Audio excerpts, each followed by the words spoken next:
అందరికీ నమస్తే అండి. జగన్మోహన్ రెడ్డి గారి స్పీచ్లో ఈ మధ్య పదే పదే ఒక పాయింట్ బయటకు వస్తుంది. నేను 124 సార్లు బటన్ నొక్కాను, నేను ఇన్ని సంక్షేమ పథకాలు అమలు చేశాను, మన ప్రభుత్వం డీబీటీ అండ్ నాన్ డీబీటీ రూపంలో 4,31,000 కోట్లు జనానికి పంచాము అని జగన్మోహన్ రెడ్డి గారు లెక్కలతో సహా చెప్తున్నారు. ఇన్ని బటన్లు, ఇన్ని లక్షల కోట్లు, ఇంత చేశాము, అంత చేశాము అని. చంద్రబాబు అంటే ఏమైనా గుర్తొస్తుందా, చంద్రబాబు ఏమైనా ఇచ్చాడా అని పదే పదే చెప్తున్నారు. సో తెలుగుదేశం పార్టీకి అర్థం కావట్లేదా?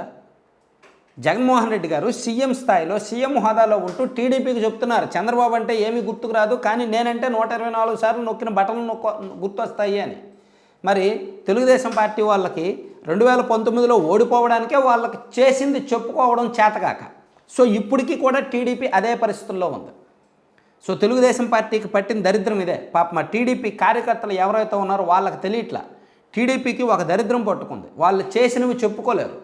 చంద్రబాబు నాయుడు గారి ఆలోచన బాగానే ఉంటుంది, ఆయనకి ప్రజలకు ఏదైనా చెయ్యాలని ఉంటుంది, కానీ ఆ చుట్టూ ఉన్న వాళ్ళను దాన్ని ప్రజెంట్ చేసే తీరు బాగోదు, ఆ ప్రజెంటేషన్ చేత కాదు.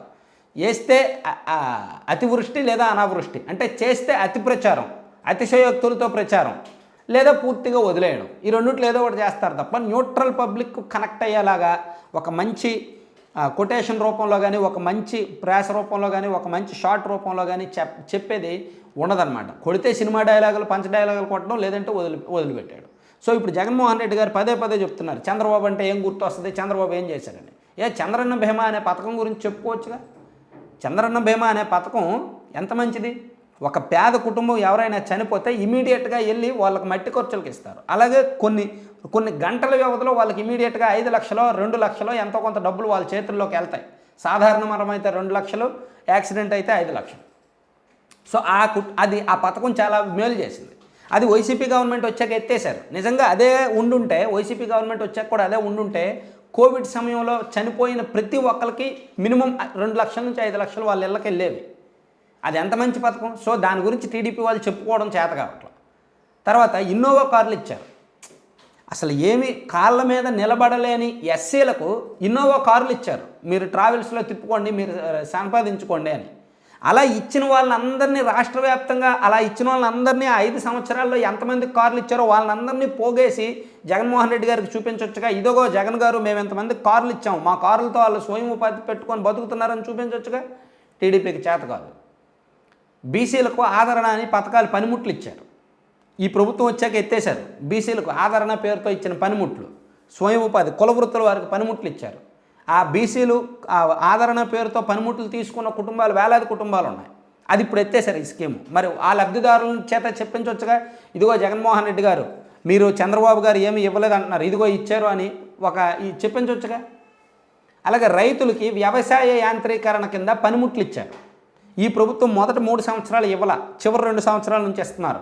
కానీ టీడీపీ గవర్నమెంట్ 2014 నుంచి ఇచ్చారు. దాని గురించి చెప్పుకోవచ్చుగా. అలాగే రైతులకి డ్రిప్ ఇరిగేషన్ కింద సూక్ష్మ సేద్య పరికరాలు ఇచ్చారు. దాని గురించి చెప్పుకోవచ్చుగా. రెయిన్ గన్స్ ఇచ్చారు, అనంతపురం జిల్లాలో రెయిన్ గన్స్ ఇచ్చారు, దాని గురించి చెప్పుకోవచ్చుగా. సో అంటే ఇదంతా నేను చెప్పేది ఏంటంటే, నేనేదో డబ్బా కొడుతున్నాను కాదు, ఇవి కల్లారా నేను చూసినవి. కల్లారా నిజంగా టీడీపీ గవర్నమెంట్ ఉన్నప్పుడు ఇచ్చినవి ఇవి. స్మార్ట్ విలేజెస్ అని ఊర్లో సీసీ రోడ్లు వేశారండి.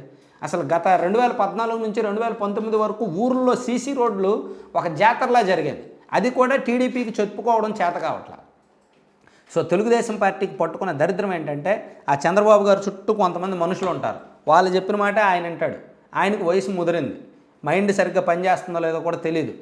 సో అందుకే ఈ రాజకీయాలు మారుతున్నాయి. రాజకీయాల్లో ప్రజెంటేషన్ స్కిల్స్ మారాలి. ప్రజలను, న్యూట్రల్ వర్గాలను ఆకట్టుకునేలాగా మాట్లాడగలగాలి, ప్రజెంట్ చేయగలగాలి. బహుశా అది ఆయన చేయలేకపోతున్నాడు. ఆయన చుట్టూ ఉన్న వాళ్ళు కూడా ఆ ట్రాక్లోకి వెళ్ళలేకపోతున్నారు. వేరే వాళ్ళకు కూడా అవకాశం ఇవ్వట్లా. ఈవెన్ లోకేష్ గారు కూడా అదే ట్రాప్లో, అదే దరిద్రమైన ట్రాక్లో ఉన్నారు. ఆయన కూడా అంతే. ఆయన కూడా అట్లీస్ట్ ఏం చేసామో అని జగన్మోహన్ రెడ్డి గారు అడుగుతున్నప్పుడు, ఇదిగో మేము పలాంది చేసామో, మా లబ్ధిదారులు వీళ్ళు అని చూపించవచ్చు కదా. సో అది అందులో ఫెయిల్ అవుతున్నారు. ఏదో ఆ మధ్య సెల్ఫీలు అని ఎక్కడ ఏ పరిశ్రమలు వచ్చాయి, ఆ పరిశ్రమల దగ్గర సెల్ఫీలు దిగారు. అది బాగానే ఉంది, అది ఇప్పుడు మళ్ళీ ఆపేశారు. అలాగే లబ్ధిదారులను కూడా చూపించవచ్చు కదా. ఇదిగో మా గవర్నమెంట్ ఉన్నప్పుడు ఇంతమందికి మేము లబ్ధి ఇచ్చాం. లోకేష్ మళ్ళీ గ్రామీణాభివృద్ధి శాఖ మంత్రిగా పనిచేశాడు ఆయన. ఆయనకే తెలుసు ఎన్ని సీసీ రోడ్లు వేశారో ఏం వేశారు, ఆ సీసీ రోడ్లు ఎక్కడెక్కడ వేశారో ఎంత వాల్యూ అనేది, ఇదిగో ఈ మండలంలో ఇన్ని గ్రామాలు జరిగాయి ఇంత ఖర్చు పెట్టామని చెప్తే చాలు. అది కూడా టీడీపీ చేయలేకపోతుందన్నమాట. అంటే వైసీపీకి ఉన్న పొలిటికల్ మార్కెటింగ్ ఒక 50% కూడా టీడీపీకి లేదు.